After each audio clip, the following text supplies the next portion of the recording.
Miluj, kým sa ešte počujeme. V dnešnej hektickej dobe často zabúdame povedať tým najbližším, ako veľa pre nás znamenajú.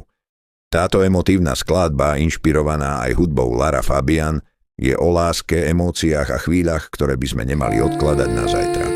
Zastav sa na okamih, zatvor oči a precíť hudbu, ktorá ide priamo k srdcu.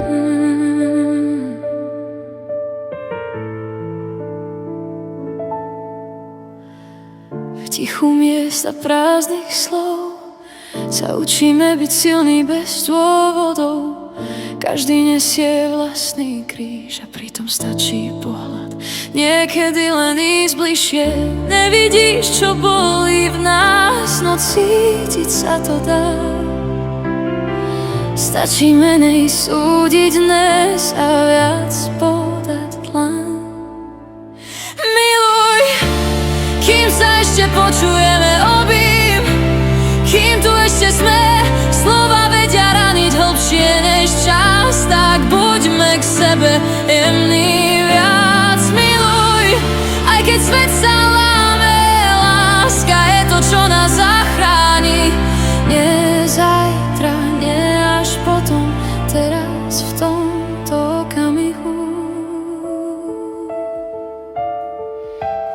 Bežíme a strácame dých za pravdou, čo sa skrýva v nás samých. Zabúdame sa pýtať, ako sa máš, pritom odpoveď je často tichý plač. Nikto nechce byť sám, aj keď je rád, že to zvláda. Láskavosť nič nestojí a predsa mení všetko. Miluj, kým sa ešte počujeme, obím, kým tu ešte sme. Slova vedia raniť hlbšie než čas, tak buďme k sebe jemní viac. Miluj, aj keď svet sa léme, láska je to, čo nás zachráni. Nie zajtra, nie až potom, teraz v tomto okamihu.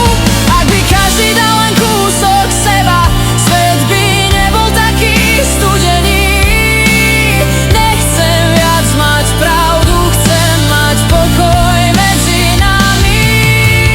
Miluj, kým sa ešte počujeme, kým sa ešte môžeme dotknúť. Život je príliš krehký sen, aby sme ním prešli bez citu.